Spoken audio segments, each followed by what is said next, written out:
and welcome back to our first weekly one-on-one conversation version of the Crazy Stupid Marketing Show. So for those of you who are new to the Crazy Stupid Marketing Show, what is this show about? It's about all the crazy, stupid marketing stuff that people do in the industry and how we can figure out what is crazy and stupid and how we can figure out what is really going to work from us from a good brand fundamentals perspective. And we're here to bring maybe some new dynamics into the conversation about marketing that you haven't considered before, which is what we're here to do today, talking about belonging with my favorite Paul, who is the belonging guy. So if you care about belonging and you don't know Paul, you need to know Paul, and you will know him much better by the end of this conversation. But Paul, before we hop into my questions about what belonging and marketing have to do with each other, can you tell us a little bit about yourself and why belonging is so important to you? Wow. This has been quite the journey, but I'll narrow it down to a real quick thing. Everybody needs to belong. That's just it's neurobiology. It's hard coded. It's the way it is. But not everybody needs to belong together. And that's the place where we mess up, because our belonging is actually very unique and individual. And it usually aligns with some core values and core experience, and then also in shared purpose. And in that space, we become the absolute best at being ourselves, in our performance. And so I'm just an absolute diehard believer that there's a way to set things up and to till the business soil, if you would say, so that people can actually grow in their belonging with each other and become unbelievably performing human beings. And so that part is just this thing that kicks into gear, and it goes way back in life, maybe clear to the fourth grade, but I won't go there. Okay, so Paul, you have kind of a unique definition of belonging, which if people follow me, they probably have heard before. But how about for those people who have not heard it before? When we're talking about belonging today, what are we defining that as? Okay. Before saying that one, I'm going to touch upon what people have normally heard, which is they belong if they have a sense of identity, a sense of authenticity, a sense of acceptance, and a sense of inclusion. And because that is your typical accepted definition by the APA as well as many universities. As a matter of fact, that's citing almost Cornell universities. The thing is, those are just affirmations, because you can get none of those. As a matter of fact, you can have the opposite of those happening, and somebody's actually calling you back into belonging. Your identity is at risk with them. You're not being your authentic self is not being accepted because maybe your authentic self is a little bit of a jerk. These things. So you can actually have the opposite and belong. And so that's why I say let's not define it that way. And that's where, and back when I taught high school, this development of belonging came into play, which is where you feel, you own, and you care for somebody in their successes, dreams, and failures. And it's a big giant and sign. They feel and own and care for you and yours. And why this is so important is this is where our brains default to. It is the absolute place where our brains are designed to be with each other. It's in a state of belonging, and it's deep, it's personal. And the neurochemical shift in that space is amazing of what we get out of this. But so feel, own, care in successes, dreams, and failure in a two-way street of relationship. That is my core definition, my functional definition. For those out there who might be interested, feel, own, care is really simple. It's that feel is your empathy aspect. Your brain is always cued into somebody, whether they're empathetic or not to you. Own, and sometimes people go, I don't like ownership. And it was really quite funny. A little while ago, I was speaking to a group of 24 businesses. The gal said, I don't own my employees. And the language is funny. I don't own my employees.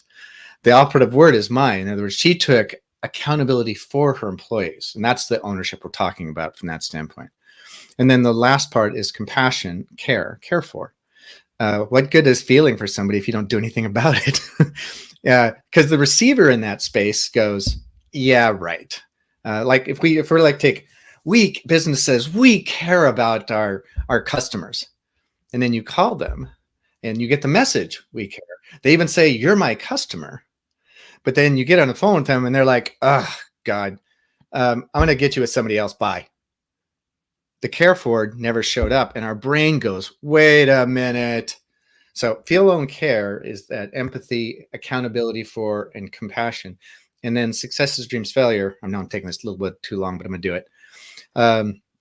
Is we do have to celebrate the wins. We have to be in that success phase because that's really important. It's a dopamine loop in our brain that has to happen. Otherwise, things really suck. The next thing is dreams. You're unbelievable aspirational beings.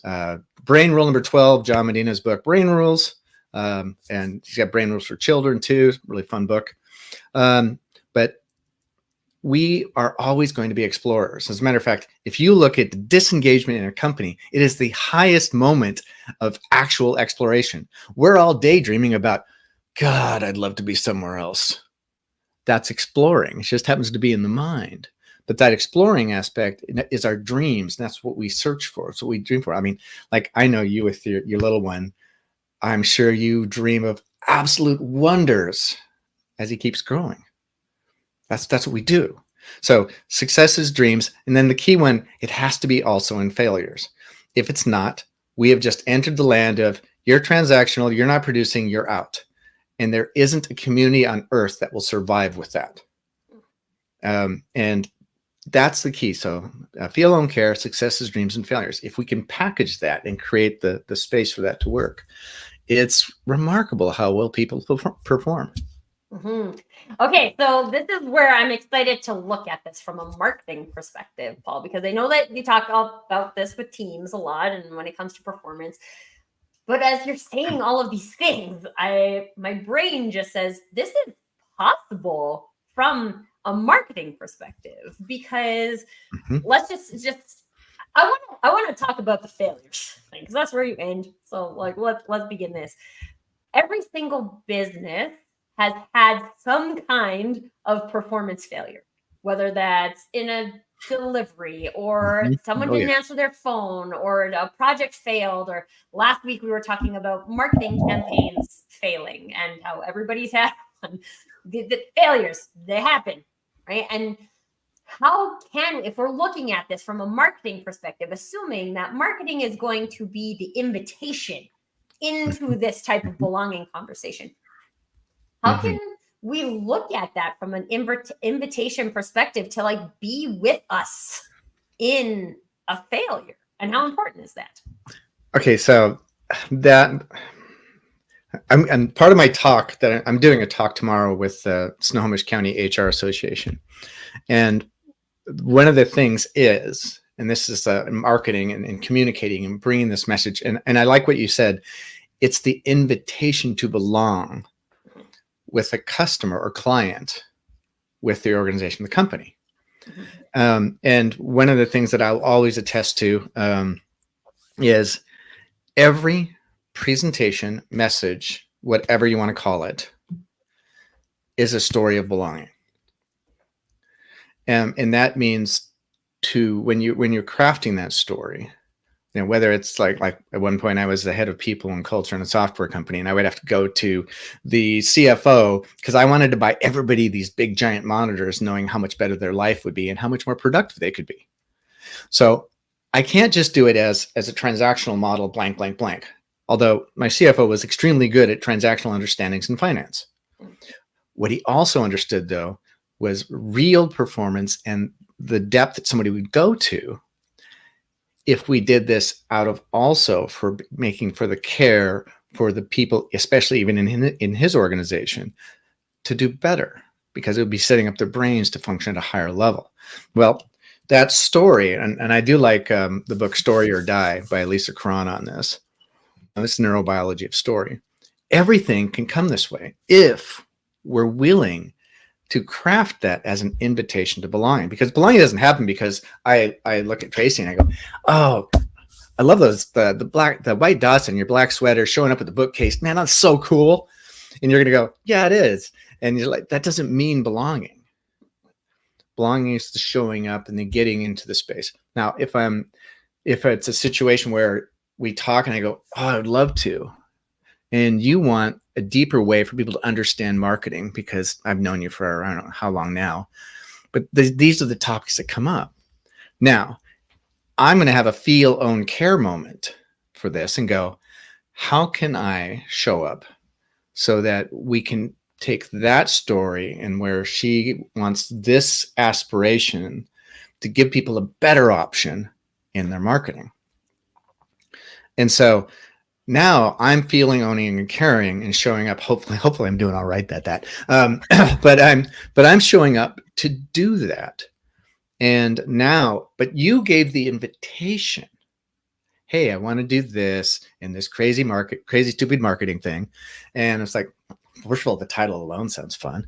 But it's that message and that what's going on. And so it's an invitation to belong. Now, the two-way street is just like any customer, any client, they have to choose back to you, because it's one chooses the other chooses back. And but somebody's got to start it, AKA marketing. And so the crafting of the story where you actually get where they are, and the more detailed and precise it is, allows you, but these also have to be the matters of the heart, not the matters of calculation, because decisions aren't made in this frontal lobe space. They might be evaluated, but they're made in the internal, in the gator brain, the part where all the emotions go back and forth and filter and go, yep, that one, that's what I feel good about. Even though I don't feel good about it, the data showed, well, no, you felt good about the level of what the data showed and you went with it. So the story is that invitational space. And this is actually 2 crazy stupid marketing shows ago.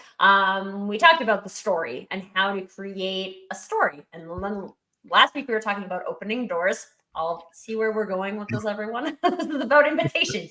But Paul, you talk about something called an us story. Mm-hmm. And I think from a marketing perspective, a lot of the time we think about a me story. And that here's my business, and I'm going to tell the people about me, and then they're going to choose me. What's the difference between a me story and an us story? Okay, so this is funny. I love. Ooh, you just triggered something in my brain here. This is how we do, folks. So there's 2 aspects there that go sideways. We make it a them story. And of course, we just brought up the dreaded me story. But there is this thing that's in an us story. In an us story, there's always a you. And what's really important about that, there's a you that's them, and there's a you that's actually you. So whoever you're reaching out to, and we're in businesses to provide help for somebody for, yes, pay, because that's how we make our living. If we were a blacksmith and somebody had a horse, we wouldn't go to somebody else and say, hey, you want to put horseshoes on your pig? It wouldn't work, because that story would make no sense at all. However, to go, where is this person? Where are they at? What are their aspirations? I'll use the term spam. I'm going to make spam a good thing. First of all, as a meat, it's amazing. For those who wish to challenge me, you can challenge me how you want. I actually have a frying pan with spam and eggs on my wedding ring. Yes, I'm a story guy. But spam, solution, problem, aspiration, and then market, the people in the space. Spam.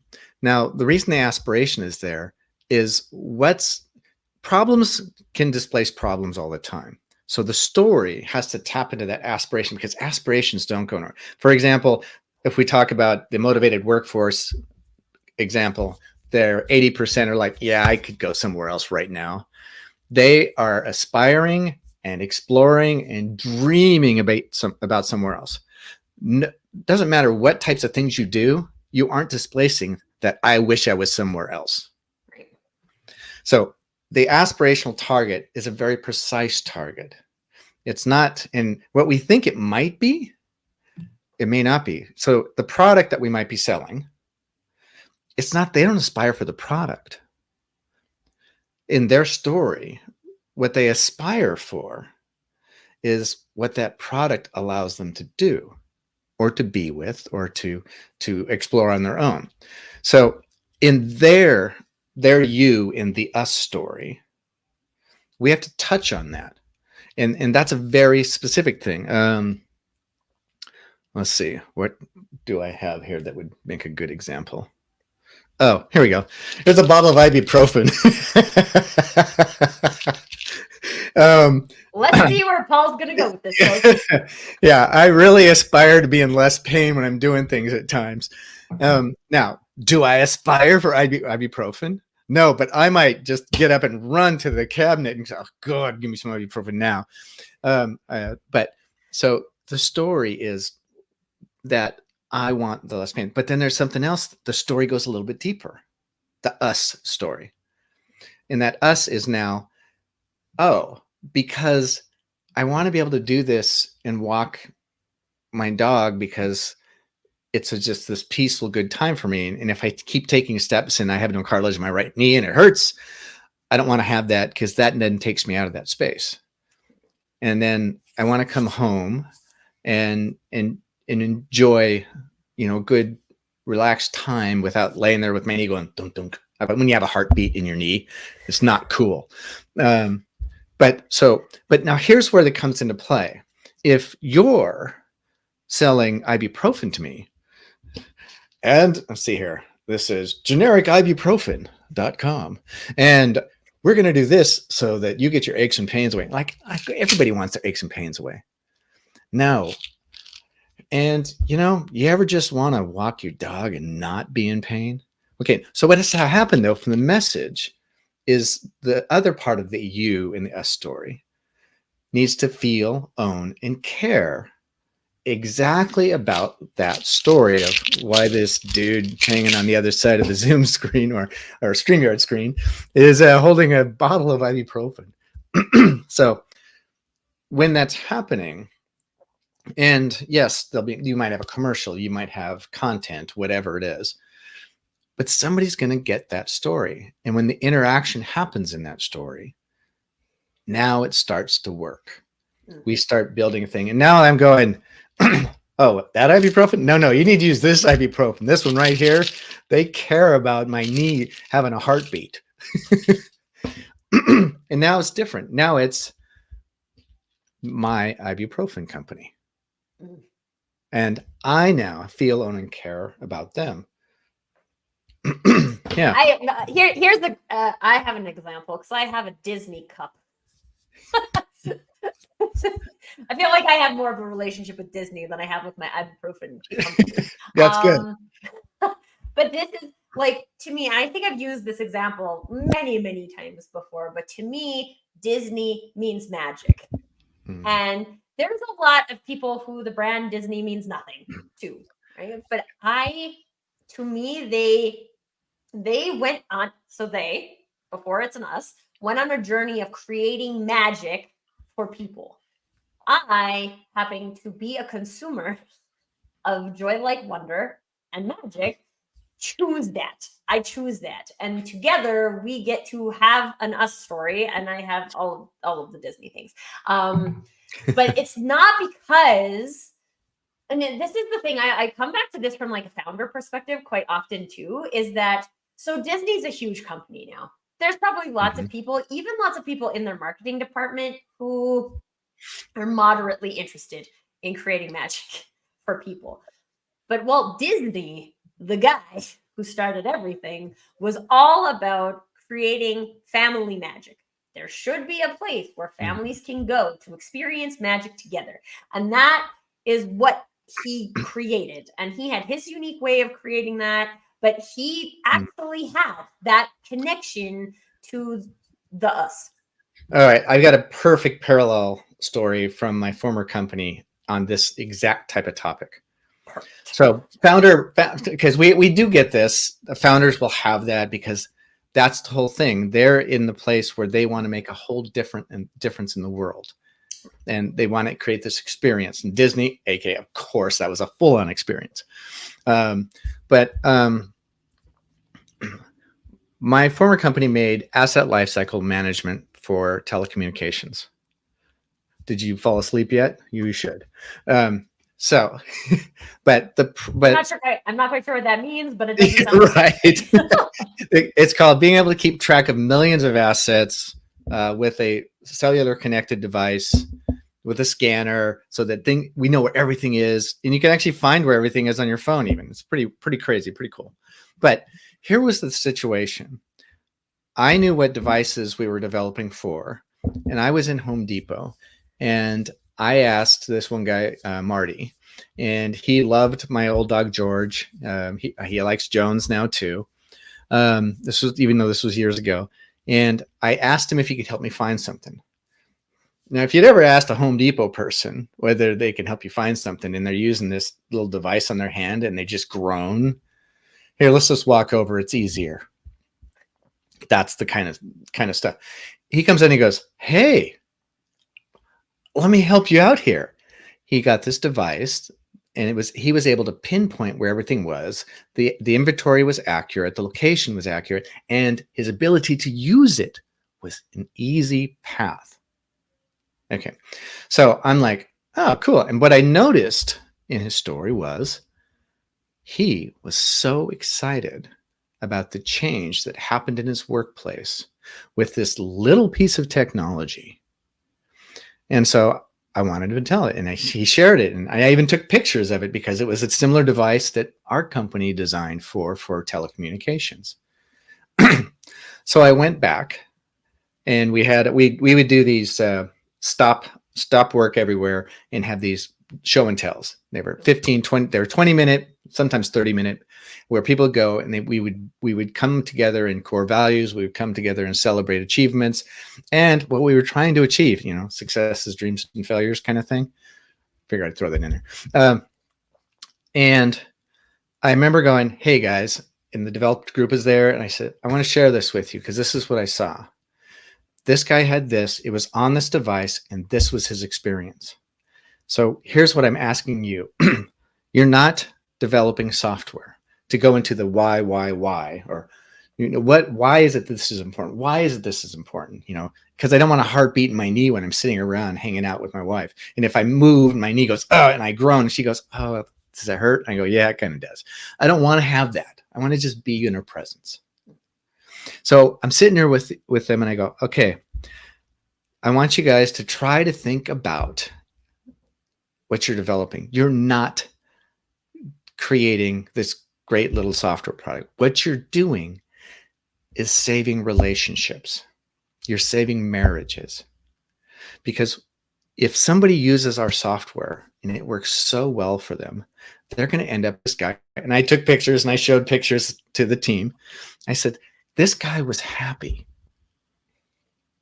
And so at that point, he was able to do it. If he can have that in Home Depot, and I know that even just 2 weeks earlier, before this new software was delivered to them, he was groaning about this thing, and his day was miserable. I said, he's going to go home happier. He's going to be a better father, husband, son, friend. I go, this is key. And so I was doing the same thing. I was just offering an invitation to the development group. Please think this way, feel this way. Next thing you know, I get the CFO coming to me going, what did you say to these guys? I go, the developer is asking for who I can talk to high up in the organization to find out what really matters to them, and who they can talk to for the field forces to find out what would make their lives really that much better. So all of a sudden, and by the way, this developer was, you could say, a very nerdy, maybe unemotional type, but everybody's emotional. It's just the filters that change things. he felt, took ownership, he owned what the user experience might be, and he cared for them. He was taking action just to find a better way to make it. And so where it can happen is even in mid-tier spaces, for the people that made that cup, that even produced that cup, that they cared about possibly making the right Disney cup so that Tracy Borison could go, I love this cup and I love the magic that it symbolizes, because when I drink out of this cup, I get to be in a magical place. So yes, the feel, own, care, if belonging is brought into the space, like even in the mindset of what you're creating, because most developers are like, I'm creating this code to cause this output so that it can make it through QA and it can get a software release in blank. There's no belonging in that model. But there was in another model, which leads to a whole different space for clients. And if, like, now in marketing, let's say somebody shared that kind of story as opposed to, with our software, you can save $300 every 5 minutes, which that wouldn't be too bad though. But so marketing can create that invitational space. The person has to take it though, because it's a relational space. Well, and I think that's even in that second example you gave, like saving $300 every 5 minutes, that sounds good, but that's a transactional space, right? Like, you're telling me I can save this amount of money. I want to save that amount of money. So like that might be a transaction that you take. But this is something that's always interesting to me, because marketing really started off in like advertising product, right? So we want to advertise a product, and here's these shoes, you should come to. Actually, I was in a little town in California once who had Tracy's shoes, and I was like, oh, my shoe store. Come to Tracy's shoes and buy these shoes, right? And that's where it started, right? In terms of big advertising, and advertising, not marketing, advertising. And I think a lot of times we forget that this is that there's more to it than that. That there's something behind someone looking at that ad and saying, like, I need shoes, or why would I buy those shoes? Are they over the next pair of shoes? Over Mortimer's shoes, right? Because Tracy's clearly cooler as a person, so you should come to Tracy's shoes. But right. But also, actually, a fun fact. Now, just we're talking about Tracy's shoes. This shoe store had been around for ages, and now I'm forgetting the name of it was a very small town where the shoe store was, but they had pictures on the outside of the like day that it opened and the day that it closed, or the original Tracy. I think Tracy was actually the last name, but like the original founder had, like, it was his last day, and like lineups just outside the store, right? This is about more than shoes. This is about more than the product. Absolutely, man. And as a matter of fact, well, so let's take it. I'm going to go back to the save $300 a minute, whatever thing.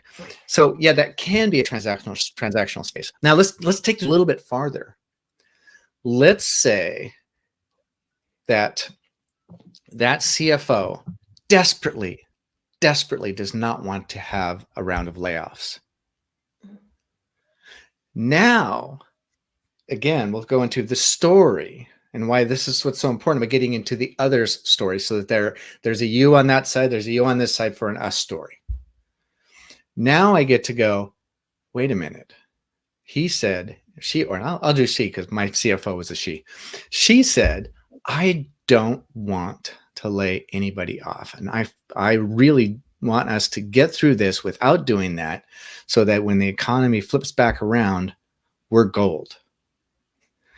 And now the savings of $300 a minute is seen as a way for the CFO to feel, own, and care in the duties of her job, to change an outcome and take care of her company tribe.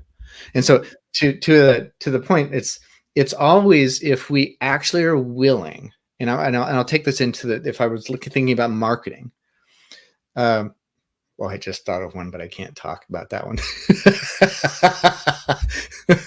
Oh, sorry. If we're actually getting to their story, then we can find out what's really behind the aspiration for the decision. I mean, I drive a giant Dodge truck, which I love because I love how comfortable it is and everything else. And it's a 3,500, it's a 1-ton. So I can also get in a camper and go out into the wilderness. So I had people, why didn't you drive an electric truck or a Toyota? And I go like, because I can't put my camper on it. So, okay, is the problem I can't put my camper on it, or is the real thing what matters is I can get into these remote, out there places where you don't need reservations to camp, and I can walk amongst the bears, the wolves, and whatever else with my dog and my good buddies. And so there is a space if we're willing to tap into that. And here's the thing is, on the transactional side, transactional stuff, flat out will catch somebody's attention because it's a dopamine hit. Hey, Tracy, show your Disney mug again. Bingo, just like that. Okay, now that'll always happen. But as soon as you set it down, we start talking about something else. Disney mug's okay until I'm like, I think another drink. Disney. So now, if we're willing to craft a story that touches upon a mattering place, that's where it gets different, and that's where it's going to cause a thought. We'll call it. Nicholas Cole calls it non-obvious content. There's the content that somebody reacts to because it triggers a dopamine response, and it's shallow. Shallow gets forgotten. I've forgotten how to speak English. Forget it. Yeah. The non-obvious, the place that might matter to whoever we're focused on, actually creates a space to develop a true us story versus a transactional consumer story or commodity story. And this is where we come into whole different aspects of how a product may evoke something in us, or a company, I should say, company more than that, which is that company uses this kind of stuff to take care of the people this way, and I chose them, and they actually chose me, and I know this by the way that they approach in their marketing messaging, which is different than choose us because we're the cheapest. Yeah. And there's also we do want your business. Don't get me wrong; it's not like that, but it's we get to know you and your story, the us on the other side, so that us on this side can actually create a space of belonging. Because what's going to be is there's going to be a mutual feel, own, care in the space of this blank, and then somebody's going to go. As a matter of fact, I experienced this the other day with a good buddy, Dave Carroll. He goes, "Hey, I'm sending you somebody because they have a client that's in need of some belonging work, and flat out, you're the only one who comes to my mind when it's that." And I was like, "Oh, thank you, my man. I really appreciate that." So, but our exchanges back and forth and my caring for him in his space allows him to have that back, so that when it comes around, he's not saying, well, here's 3 options, choose whichever one you want, or choose the cheapest. That's not part of the calculus in belonging. And so I think that level of crafting from a marketing standpoint, and I think of Scratchpad, my buddy at marketing, Nate there. Matter of fact, the whole origin story is of the same type of thing, because you just mentioned the origin story of the shoe store. It wasn't about we can make this thing to make Salesforce easier to use, because if you've ever used Salesforce, sometimes it's painful as all get out. Scratchpad removes that pain, but when they talk about the messaging, why do you want that? So that you can put time into the areas of your life you really would rather put your time. Now let's go, but I like to work. Oh, okay. Now let's go. No, you could actually make it to your son's dance rehearsal. You could make it to your daughter's soccer game. Whereas otherwise, you might be sitting there in Salesforce, teetling around, trying to get your thing in place because you know that if they're not in order, you're going to get a bunch of crap from above. So again, creating that story and offering that and inviting. I loved how you said inviting earlier, because and I'm going to differentiate it from inclusion. Belonging requires somebody to invite. Hey, would you like to come over for dinner? Then what do? You prepare your house like mad. You find out what they love to eat. You find out what they might like to drink. So if you're telling the story that way, from a marketing standpoint, you're inviting somebody in specifically for them. And hopefully there's enough thems for it to work out. But, there's cast the wide net, which catches anything and stuff you don't want, or catching those that you're going to love to work with. And they're going to do feel and care back and say, that's my Disneyland. It's in the form of a mug, but it's my Disneyland. I mean, it's like my family vacation, right? That's what it reminds me of. It's my family vacation. It's more than a mug. But I think there's a great point here too about like you invite people and then you do something. Right. Because this is also something that a lot of times in the marketing arena will be like, oh, we invited them. Now that's sales problems, right? Like sales got to do the thing. And then sales and marketing are not very connected. And even if you're a solopreneur, these are things that happen because we forget that there's a transition that happens between marketing and sales. So what are you doing to quote unquote prepare your house once you've invited people to your party? That's a boy, I can't even tell you how many times I've experienced that. And if we could raise hands one day, StreamYard will have raise hands for the people in the audience. If I could ask all the audience to raise their hand, I'm sure a lot of people, if not everyone, would say that they have been to a party that they were invited to, and then were like, what is this? Well, so we can actually go, if we were to take the marketing realm, and which also lives within the same company tribe as the sales realm, and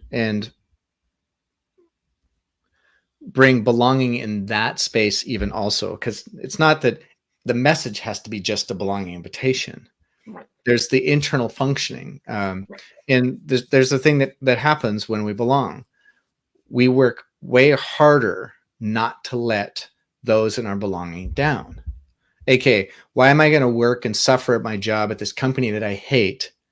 Well, it's really simple, because you're taking care of your primary circle of belonging. Now if you don't have belonging in your work circles, you actually have a divided space neurobiologically that actually is now going to be preventative of somebody working at a higher level in the company. Now, if you add the level of belonging in the company and say, we're the elite team of marketing, that's the elite team of sales, and this is the elite team of operations and provisioning, and whatever you want to call them. If they're all in belonging also with each other, now you stack those layers of motivation. So I'm working for, if I'm in marketing, and I'm working also for sales, because they're part of my feel, own, care, my company tribe. Now at that space, I'm doing more than just working for my family. I'm working for their family too. If there's belonging and it's bidirectional, they're doing the same for me. Now I'm not looking at their work as, oh crap, another demand by sales to get this thing out there by a certain time, whatever. Now it's a coordinated space and belonging to create a more seamless experience, especially for the customer or client out there. And in that space, what the client experiences gets part of their story, because every time we do this, we have a different story that we're experiencing. That story is multi-influencing, and it's told back and forth. So now that client goes, yeah, it was really cool. I got this thing and it was totally addressing what I wanted. When I called in and talked to them, the people in sales knew exactly what I was talking about. And they were able to make sure that I got exactly what I needed. And I could tell that person cared. And now I'm telling a story about how cool it was for them. There's an auto parts store for my house I called him. He goes, you know what? I don't see anything. Wait, you just wait for a second. Let me go look in the back and see what I can dig up. I needed a brake line for the right front of a Dodge Ram 3500 because it blew. He could have just said, it's not in the books. We don't have it. He goes back there. He finds one and he goes, it's the one for the right side of the truck too. Now, when I think of auto parts store, that's my auto parts store. And I have a sharing aspect. A couple of buddies, coaching buddies of mine, we used to refer to it as the handyman or the handy woman effect. Oh, I need somebody to do this. Oh, use my person. Yeah. That you want to talk to Jane. Yeah. And I actually had a whiskey person named Jane, who she was amazing at finding me the best whiskeys, which I would refer to. Oh, you want whiskey? You need to talk to Jane. Yeah. Because she was my Jane. I met her, and if somebody even said a bad thing about her, I would get defensive. So I think, and I've heard you reference this in other conversations we've had, Paul, is that we all have those people in our lives, right? Maybe we have them at work, maybe we don't, maybe we have but I mean, what this is making me think is that, I have my fountain tire down the street that does my tires, but if I have to take my car to the dealership, it's the Mercedes dealership. It's not my and there's a long story that goes into that. But no, I don't own that. I have to take it there. I don't want to take it there. I have no other option, and so I do. But it's not mine. I don't belong there, and I think because there's some choice. We've talked about choice a bunch, right? Maybe they've made me the invitation, right? I've had an experience to the point where I don't choose. But back to, if we're going to bring belonging in with this definition, it's feel, own, care. If one of those is missing, we doubt it. I mean, we've all had the friend that they don't show emotion for you, but they say, "Oh yeah, you're my friend." And they might even the experience I had with Mercedes. They did not feel for me when they created a very terrible experience for me, and they didn't want to try. So and they may not have even showed up in compassion. Oh no, you can have that too. Or empathy. None of this. Okay, all three right out of the gate. 3 X's. 3 strikes you're out. Right. And I'm guessing since you were going there, you were dealing with a vehicle in failure. Well, I mean, honestly, it wasn't in failure when I took it there. It needed my winter tires. And then they lost my winter tires. And then they couldn't tell me for 2 weeks where my tires were, but they kept my car. And then when I went in to talk to the service manager about it, he wanted to tell me all the things they had done for me. Oh, even worse. It was the evasive part. My tires in my car. I'm never coming back for anything I don't have. Okay, but what a perfect way to tell the story and the real impacts of stuff. It's that whole aspect of, and this is where the own part really comes into play. You feel, you own, and you care for them. And it's not the possessive, whatever else. It's not owning a car, but it is the accountability for them that they're yours. It was really funny. I may have told this story before, but it'd be good for the people watching. I had he's a CEO, and I said, he goes, I want to know more about this belonging. So the feel, own, care, and he goes, yeah, own, schmoan, whatever. And he had other language that was a little less. It was what a bunch of F and BS that is, was his language actual. But I said, so, okay. How about this? Do you have a social event coming up? And he goes, what do you mean? I says, a work event. You're going to go, you have a social party. It's a holiday season. There's a Christmas party or anything going on. He goes, oh, yeah. And I says, are you married? And I saw the wedding ring. He goes, yeah. I says, oh, the person you're married to, what's the name? Sheila. I go, oh, okay. Here's what I want you to do. When you go to introduce Sheila, I want you to say, this is a wife, Sheila. And I want you to tell me how that works out. This is someone's wife. Yeah. What was funny was there was an explicative again. And he goes, I'm not doing that. You think I'm stupid? I go, it says the operative word. He goes, wife? I go, no. The operative word is yours. And she is not going to be liked to be thought of as not yours at that point. There will be a bigger conversation. There'll be a much bigger. Yeah. But it was one of those funny moments. But we all have this. We all talk about this way. Like, how would you introduce me to Nicholas? My friend Paul. Or this is my dear son. Oh yes. Yeah, that's where I was thinking. But yeah, but I am glad to be. I am glad to be called. Yeah. By the way, I'm glad to be called your dear friend, Paul. I will gladly be owned that way.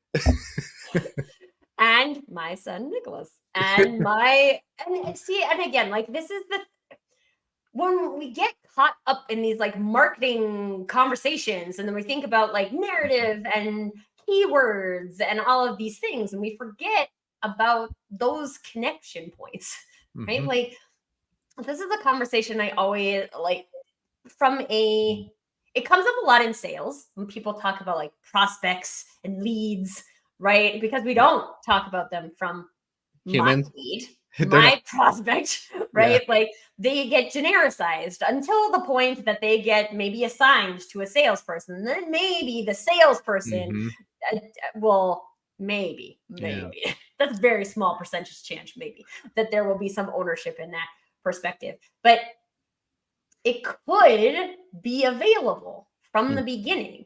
And right, absolutely. Like I always talk about my people as my peeps. And if this is not the first time listening to me, you will know that about me. I use the word peeps all the time, and they're my peeps. And I have lots of them. I have lots of peeps, and I think of them all every day? No, but that does not mean that they are not mine. And actually, most of you who are in the chat are my peeps. Hey, peeps. And for the moment, they definitely are. Yes. Well, and actually, you know what? No, wait. Even afterwards, outside, absolutely, yes. Paul and I, this is what it looks like to have fun chatting with your peeps, by the way, folks. Just so you know. But like I meet lots of people on LinkedIn. LinkedIn is my platform of preference. I like the people here. I like how the people show up here. There's lots of my friends are also on. Dan is joining us from Facebook, and although I met Dan on LinkedIn, platform, schmatform, doesn't matter.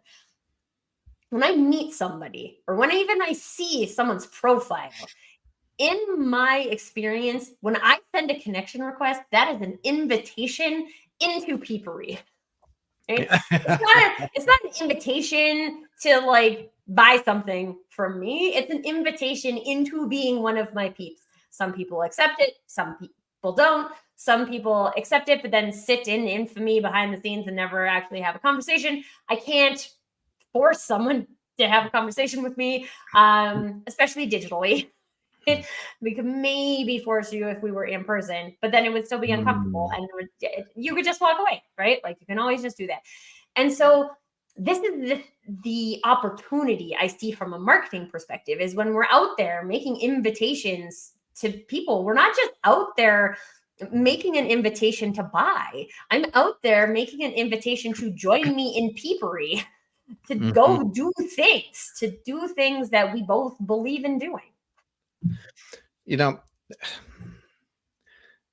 I'm going to go back to the whole picture So what if we approached marketing and did it from a space of belonging?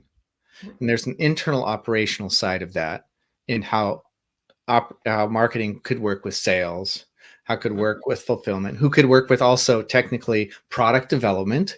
Because if marketing is doing this invitation, having these conversations and finding out what somebody like, what would really matter about having this car ready for you at a given point in time? What is it that really matters? Is it which event you're trying to get to maybe it's celebrate an anniversary. Maybe it's to go visit a loved one in a hospital. Maybe it's, just any number of things that would make the story one that would actually touch and invite somebody into creating a relationship with the company that's beyond a productized numbers scenario. And so from an internal operational, from an external standpoint of story, I think that's the place. And if we were to create that, it's infectious. But you were talking about the LinkedIn space and somebody joins or not. That's always the case. And you can't really force somebody. You can only invite them and provide the opportunity to create a space of belonging. Now, at that point, maybe this is what drives so much of business nuts, is because they want a quid pro quo aspect for lead gen and money. And granted, we know that that's part of a lot of products. I mean, like right now, the big topic out there is companies now want to do layoffs, and they're actually bummed because the great leaving of work by people has slowed down. Now they're like, oh crap, now we have to fire people. Seriously, there's articles on this topic. Hey, can I just say, fun fact, if you are in that scenario and you are spending money on marketing is part of your problem, and we should talk about it. Right, but it's interesting. You're laying people off because you don't have funnel and you're not making money. So let's talk about it. That's a marketing problem. But you can I just think in terms of to bring belonging into the frame of it, and from an operational and from a messaging to create that space. It's going to, of course, take a shade longer, but is the benefit there's a transactional customer that disappears, or is it a customer that stays yours because you are theirs? And by the way, when you were talking about this, I was thinking about my buddy who's a Toyota guy. I'm a former Toyota guy, but I still appreciate and care about Toyota guys because I was a Toyota guy for years. And we still send joke memes on Instagram back and forth about Toyotas because that hasn't gone away. Right. And I think maybe we're playing too many short games, because belonging is never a short game. No. Well, and I think the thing that's interesting to me about this is it's not intentionally a short game, but that does not mean it can't pay off in the short term. Correct. This is the thing that's really interesting about it to me. And I use this example quite often because I have two corporate clients right now. One of them I've known for years, have a outside of business relationship with in terms of dance and things like that. And that never was my game from day one, right? Day one was, I'm a dance teacher. You want to take dance, and I work at the studio where you happen to live close by. Okay. But the investment in the relationship over the years was me. That was us choosing each other, and now happens to be a marketing client. My other client, I met on LinkedIn. We had a coffee chat, and then we had 3 other coffee chats, and then we were working together. So one was an 8-year investment, one was a 30-day investment. But belongingness was the same. The game was the same, right? So Mhm. the invitation, the Yep. beingness, the togetherness, those types of things were the same. And so it's more about defining that beingness than like it can, yeah, sure, invest, know that you plan to invest in this in a long-term game, but that doesn't mean it can't pay off in a short-term scenario as well, because I think Absolutely. this is No, yeah. where people end up choosing Mm, not to mhm, go with mhm. the belonging game because they need transactions today. So it can't turn into transactions. It It, can. it can absolutely. I sit over here corrected. Well, I It, just mean, like, no, if you need no, no, 100 no, transactions today, I can't guarantee you that the no, no, belongingness principle will deliver that. But I also can't guarantee that it won't. no. But you're making such a great point about this. Dang, I've got a meeting in 3 minutes. Why does this go so fast? I Uh, know, because Paul and Tracy could talk all day. right. This will be the last thing, and then we'll just have Paul back for a follow-up episode on belonging. Okay. So what I want to hit on in the closing part of that is you're absolutely correct that belonging will always take time. The length of time by which you can actually get into that depends on the invitation and what's going on in the circumstances of your life and everything else and their life in the us story space. So I'm going to recharacterize it and saying it can, of course, happen, and it is a long and short game. And what I'll say for that is, even in the short, you have to do the things that create and open the doors for belonging. Right. Because regardless of whether it happens fast or slow, without doing them, you won't get that co-owning of each other in that space. It just won't happen. Yes. And I think this is the thing for me at the end of the day. When we look at this from a marketing perspective, I would challenge everyone who's listening today to look at their marketing and look at how much of it is about us or about me, how much of it is only about them, right? So like I'm investing in solving your problem, but I don't actually care about that. So like, But broken. I just And how and I much of want your it, money. right? Yeah, I just want your money, right? I don't really care about what you're accomplishing. I just want your money. And eh, I have a longer rant I could do on that when it comes to people who become online entrepreneurs and just choose something to choose something, but they're not actually passionate about it. For another episode, but where is the us story, Yeah. and how can you find that? Like take that as our takeaway for today and go on an exploration. What's the us story? And honestly, both Paul and I would be very excited to hear what your us story is and how that journey goes.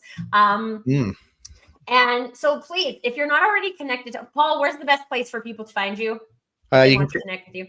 You can catch me on LinkedIn at Paul Haury. I'm also on the website of fullyhr.com, and of course my good old standard heartbasedleading.com.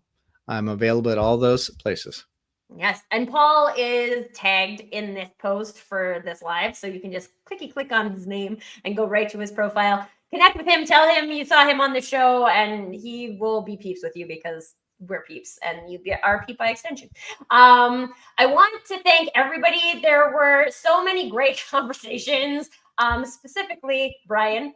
Brian Kelly, I see you. You had so many amazing conversations in here, and I didn't get to any of them, but thank you for sharing them. If you are watching this in replay or you're in the comments right now, please go back and read them. They're awesome. Also, thanks to Sam, Linda, LinkedIn user. I'm not sure who LinkedIn user is. Jen, Madeline, Angela, Andrew, Dan, Aryan. We had lots of amazing people in the chat with us today. Thank you for showing up to talk about belonging. This is a great opportunity to explore how you can find more belonging in every aspect of your life and business, including your marketing. Marketing is not exempt. So if you would like to explore more about what belonging in marketing looks like, and we haven't had a one-on-one conversation, we should have a one-on-one conversation. So hit me up in the DMs. I would love to chat about belonging and marketing with anybody who wants to talk about it. Paul, thank you so much for sharing your wonderful expertise with me again. One of my favorite guests of all time. If you guys go back in the archives, there's a whole bunch of belonging episodes on different topics. So go and check them out. And until next time, everybody, permission to do you.